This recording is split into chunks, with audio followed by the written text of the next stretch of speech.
Pleasure to introduce the speaker from Costa Rica, the Central American Santa Claus, Luis H.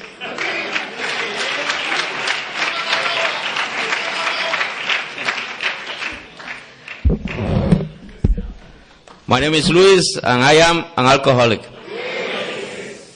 Can you see me in the way, all the way in the back? And stand up. Well, it's not that important that you see me. What is important today is that you can hear me and that you can listen. Because many times I went to meetings and I didn't listen. And there were signs there of a disease that is called alcoholism. And Luis has a disease and ill and sick of the disease alcoholism. I didn't know that until I got to AA. I was born in San Jose, Costa Rica.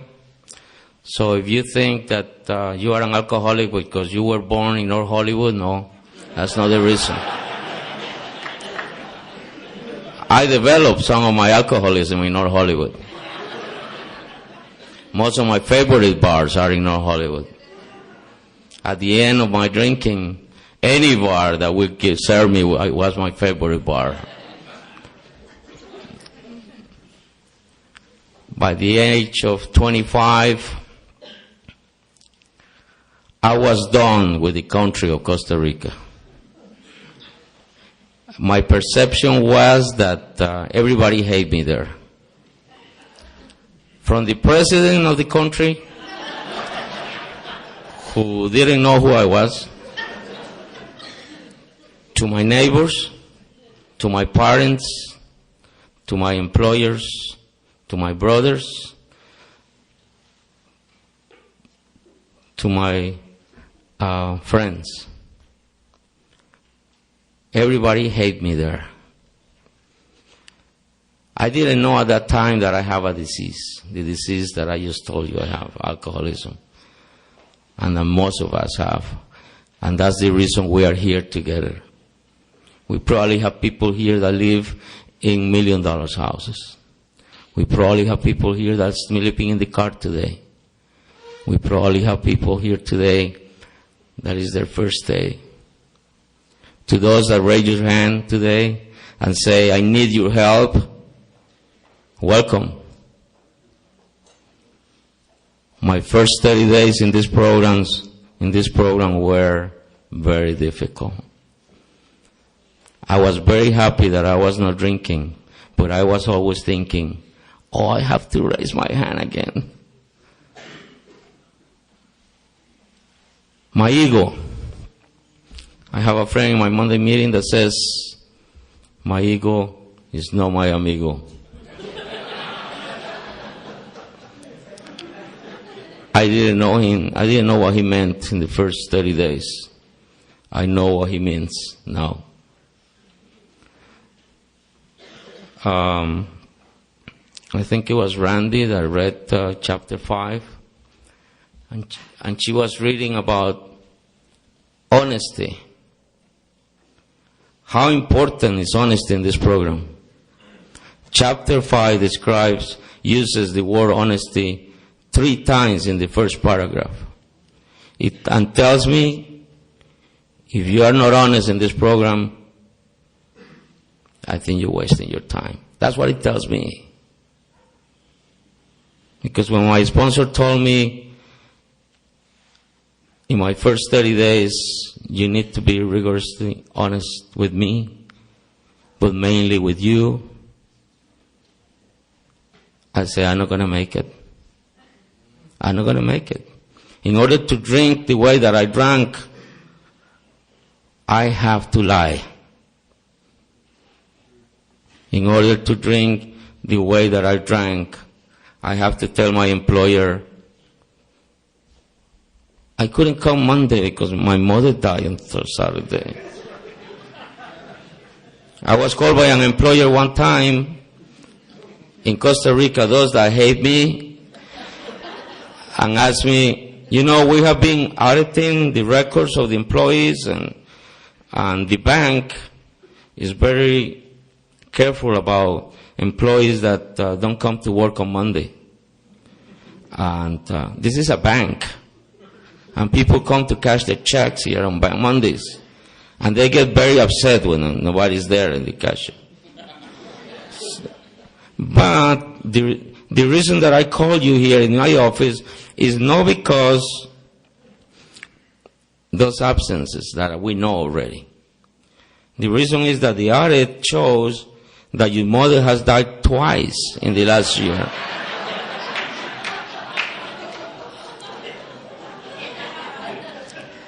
Seconds, because the alcoholic that drink like I do has to have that fast thinking. And I said, that was my stepmom.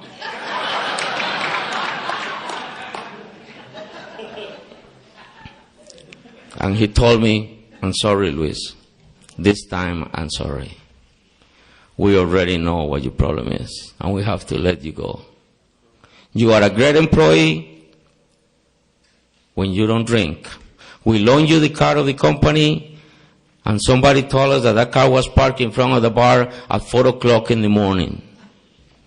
That's not where we want to see the sign of our bank. We have to let you go. And my reaction was, these guys hate me. These guys hate me. Why is my father closing the door at 12 o'clock at night and asking me for money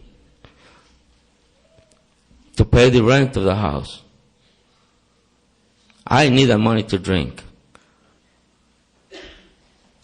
So I was fired from that job, and I decided that it was time to go and look for a better country.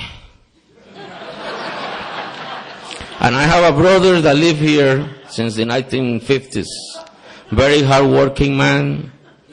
The oldest of my family. I'm the youngest in my family, and he was the oldest. And he has worked very hard here since he came here. He's not an alcoholic. And he went over to visit there, and he saw me in such a shape that he said, you know what? Let's go with me. I help you over there. I give you a job. I give you a place to live. And you start all over again. I said, I don't need to start all over again. I just need a change of location. And 2 months later, that plane was leaving San Jose.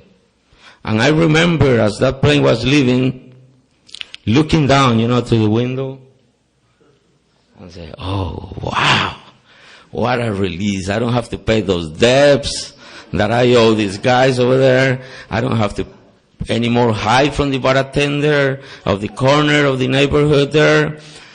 I don't have to lie anymore to this lady that I had a daughter with. I don't have to look for a job anymore in that place where they hate me. Because they hate me. Everybody hate me. My parents hate me. Leave me alone. I don't care. I call my disease the disease of I don't care. Because I didn't care anymore about anybody. I didn't care about my parents. I didn't care about my employers. I didn't care about my friends. I didn't care about anybody. What I have found out, thanks to the program of Alcoholics Anonymous and the 12 steps, is that I care. My disease is the one that don't care. It's two different things. Here I am, as an alcoholic in recovery, giving my family the best of my life. As I was coming here today, my daughter grabbed me, gave me a big hug before I leave the house and said, tell them that you helped me do the homework. Tell them that you did the last math problem with me. I feel that now. I didn't care before. I was at the bar many times at night, and with my first daughter, I don't remember doing the homework with her. I don't remember going to a school meeting with her. The disease I don't care. I don't remember taking my mother to a Mother's Day dinner. I don't remember giving my family a medical insurance. I don't remember paying insurance in my car. As a drinking person, as a sick man that need this program since he was about, 15, 20, maybe since I was born. Was I born an alcoholic? Did I get it from my father? Did I get it because that people hate me in Costa Rica? Did I get it because my employer didn't like me? I don't care.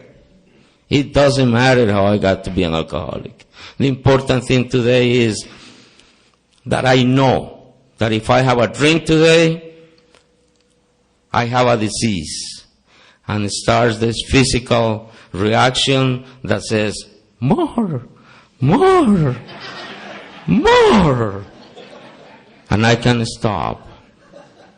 And I will drink, and I will spend every cent that I have.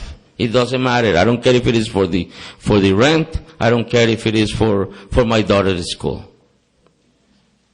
I will spend every cent. That's mine. Oh.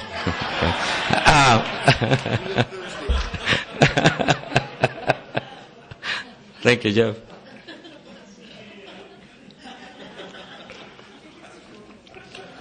I can tell you stories of the disease of alcoholism. Where did it take me? I went to places that we had never believed. When the plane landed here at the Los Angeles airport, a free man, no debts, a new life, a new house. My brother promised me a job. Wow, finally, where is the bar? Finally, I can drink free. And I learned to say some words like double.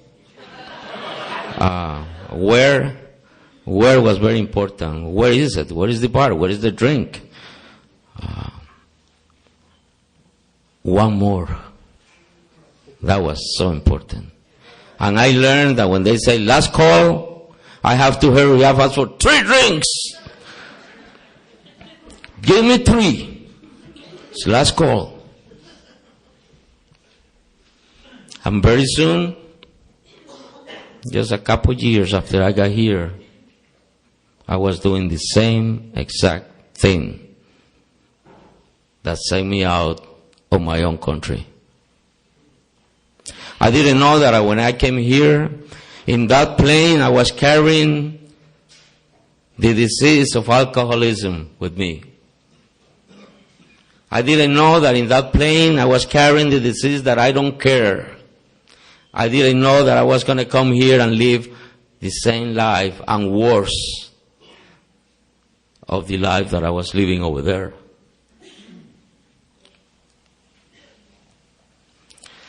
That's why for the newcomers, I can tell you right here, right now, that I'm convinced, because of my own life, because of my own experience, that this is a disease.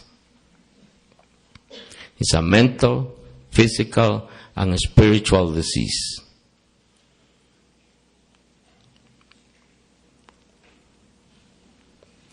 I have a daughter.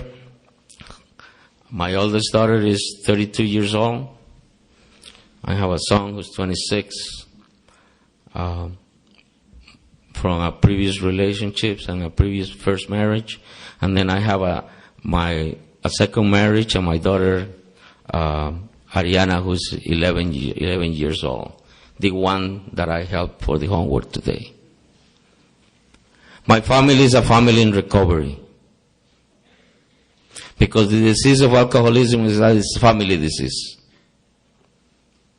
In my house, in my family, my wife is affected. My daughter is affected. My daughters. My son is affected. My parents, my brothers, my sisters. And it's not easy to get sober. And after everything clears up, and you look around and see that devastation, and see all those broken pieces of relationships. I'm going to tell you how I got here. It's very painful for me, but I have to tell you. After trying a few times to do this program, and I never made it because I never wanted it. I needed it, but I never wanted it. One day my daughter called me, my oldest daughter called me from San Francisco and said, Dad, I'm going to get married on September 19. That was September 19, 1997. I talked with her about August. And she said, I called you because I'm going to get married, but you're not welcome. This time is my party. It's my wedding. This time you're not going to be the one calling the shots. This time I don't want you around. What? I'm your dad. I'm your father. I don't care who you are. You're not going to mess up my life anymore. I don't want to see you there, and I don't want to see you anymore in my life. You tell that to an alcoholic like me, drinking, and I assure you that there is a 1 month straight drinking coming on. And I start drinking day and night. Day and night, day and night. Left my work, left my clients, left everything because it was the great thing to do. Alcohol relieved me of that pain. It did it all the time. But I said, I'm going to go to that wedding. I'm going to go to that wedding. I'm going to show this girl my ego. I didn't think that she was my daughter at that time or anything. I didn't care. Alcoholism is a disease of I don't care. I don't care it was my daughter. I just care about me. Selfish behavior.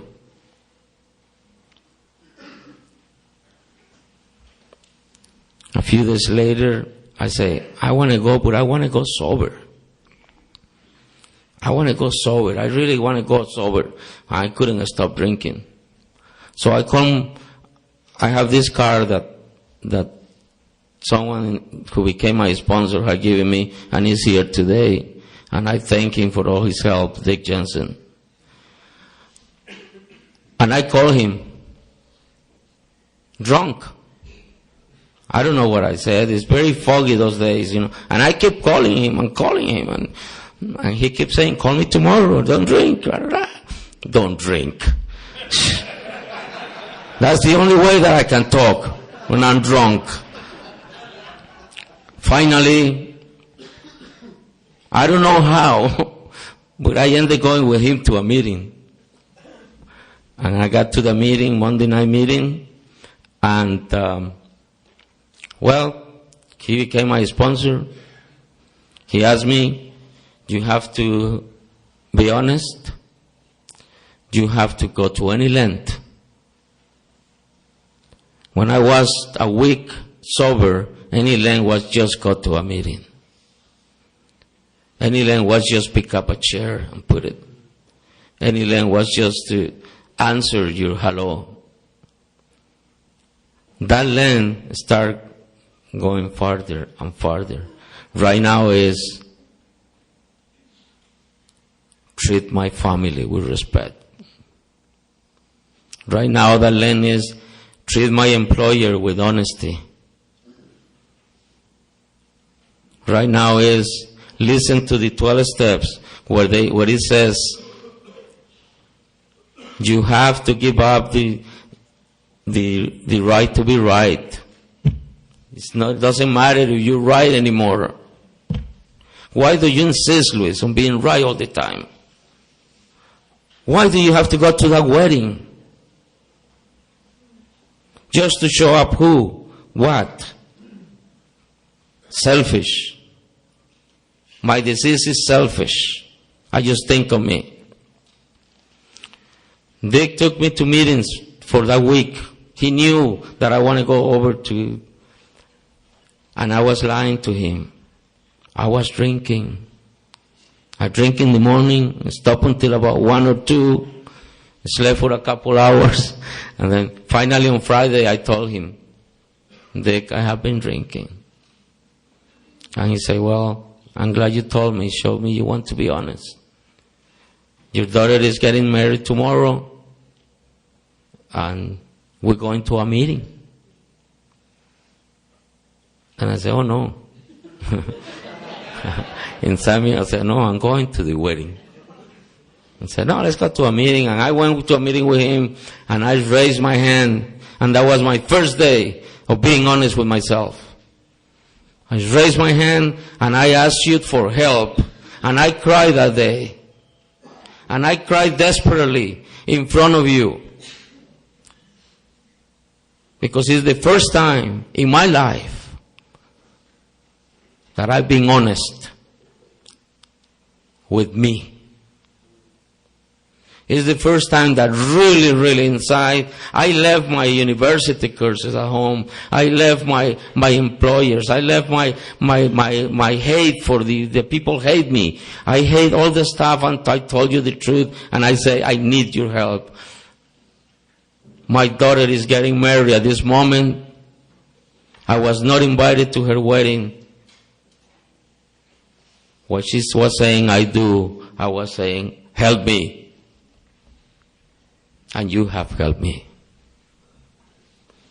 Just to finish this cycle of this relationship, for the last 8 years and a half, I spoke once to my daughter in a funeral. And it was just a, hi, don't get close to me. I have made amends to her in writing her and everything. I have discussed hours and hours with my sponsor, who has held me and said, give her space. Let her go. No, I want to go. No, I want to go and visit her. No, I want to control her life. No, I want her to see her for Christmas. No. Last year, she sent me a Christmas card. And it was fantastic. I didn't talk to her, but it was great just to see her writing. On Thanksgiving Day this year, I had the great moment of my life of being there, and my daughter showed up and said, can I talk to you? And we went walking. Yes, these are tears. Tears of I care.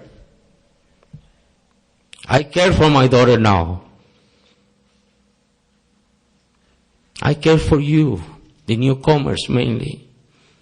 Because I know what it is in a room, to be in a room in Hollywood Boulevard. I know what it is to be in downtown, in the prison, in the county jail. I know what it is to be lying to my wife,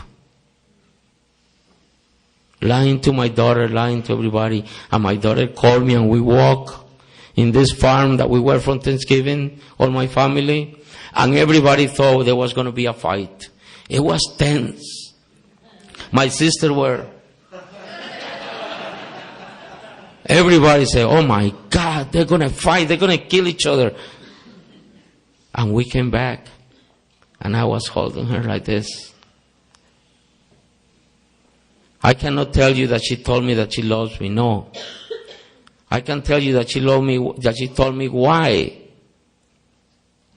she doesn't want me close to her. And she said, I'm not ready. I'm not ready. But I'm working on it. 12 steps has taken me from I don't want you around my life to I'm working on it and I'm waiting and I feel happy about it. Alcoholism. One time, I was in this bar, one of those favorite bars that I had before, here in North Hollywood, by the way. And I was there, and it was closed in December at this time of the year. And the bartender said, well, Luis, you have been here the whole day. Why don't you stay for the employees' party? I said, oh, great. Wow, wow, wow. How much do I owe you? Oh, you owe me about $60. Okay, I pay you tomorrow. Is that okay? No, you pay me now. You can say, okay, I pay you now. We were everybody getting ready and everything, and the bartender came over to me, not to me, to somebody next to him, next to me, and was telling him, God, that's stupid. He didn't use that word. Santa Claus. That stupid Santa Claus. He said he was going to be here about half hour ago, and we're already ready to give the gifts to the kids of the employees and everything, and Santa Claus is not here, and there is the dress that he was going to wear. And I said, this is no problem. I dress as Santa Claus. I dress, don't worry, I make up. And they put me this dress, this costume dress, and gave me a couple drinks, and I started, ho, ho, ho, ho, ho, ho, ho, ho, ho, ho, ho. And I find out something. The more ho-ho that I said, the more drinks they sent me at the bar. And they started sending me drinks that night. And I ended a drunk Santa Claus. Giving presents to the wrong person. Forget it, I don't care, I don't want to give more presents anymore. Anyway, I like the experience. I got so drunk that next day I said, oh my God, I'm going to buy one of those dresses, one of those costumes, and I'm going to start dressing as Santa Claus. I need money anyway. And I went and bought a very cheap costume of Santa Claus. It cost me about $18 or something like that.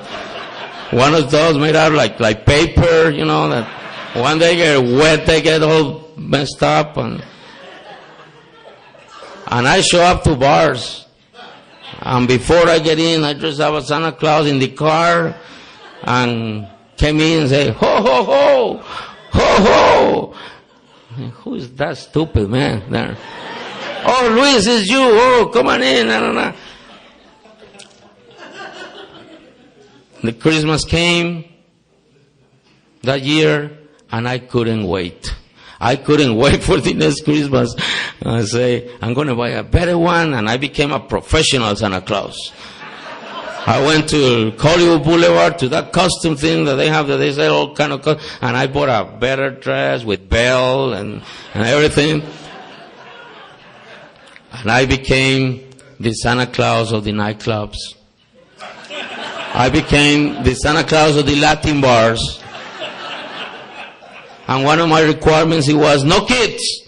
No kids. This is a special Santa Claus.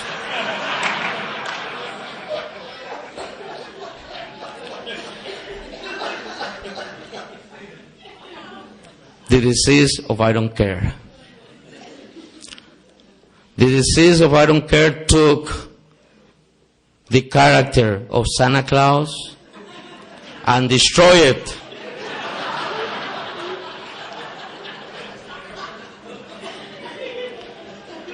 It is funny, but it is painful. It is painful because I saw the eyes of a kid one day in a restaurant. I got so drunk that I fell down on the floor dressed as Santa Claus. And this kid was walking with his mom, maybe an 8-year-old, 7-year-old. And he came and looked at me. and turned his eyes to his mom and said, "Mom, Santa Claus is drunk."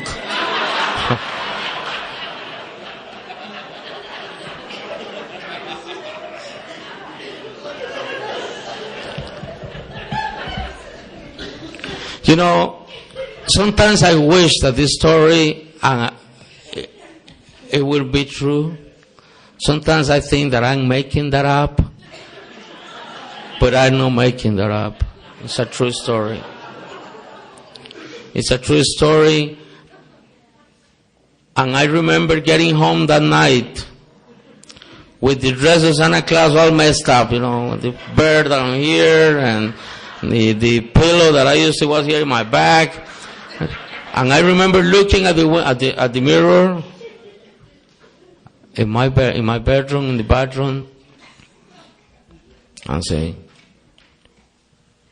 "You are a son of a bitch. You are nobody. You are nothing. You don't have any values. You don't care about anything. How can you do this to a kid as young as your own son? How can you take this character and make people hate him?"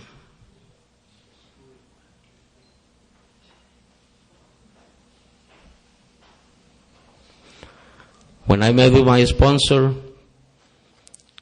after some meetings every day and calling, we got to the fourth step and to the fifth step. The step that gave me patterns of who I am. The fourth and the fifth step. And in the fifth step, because I thought my sponsor was not going to believe me, I took him pictures of me dressing as Santa Claus. And he's there, he saw them. And he told me one thing that day, I don't know if he remembered, because I told him this, in my resentments about this of the kid. He said, "There will be one day after you get sober. Give the program a chance. Let the miracle happen. There will be one day where the program is going to give you the chance to make amends." So how can I make amends to people that I have hurt that way? Suddenly one day his wife got this request from the church, and they were supposed to give some presents to a poor family in downtown Los Angeles, and they were looking for a Santa Claus. And I said, I go. 6 years sober, I go. And I drive the car. And we went, we get presents, we sang together, Merry Christmas, Feliz Navidad, all those things. And I say, okay, I pay my amends. But God, my higher power, has a very good sense of humor. And last year, I met this guy who works in the mission, the LA mission in downtown, and he heard my story. I hope he's not here today. He heard my story, and he said, "Would you dress for Santa Claus for us at the mission on the 24th? And I said, yeah, of course. He said, "We have about 500 kids coming and everything, and you have to be there at 5 o'clock in the morning." Oh my God.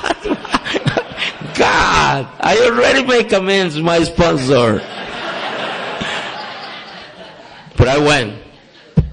Last year, the 24th, I was there at 5 o'clock in the morning. And I took my daughter with me.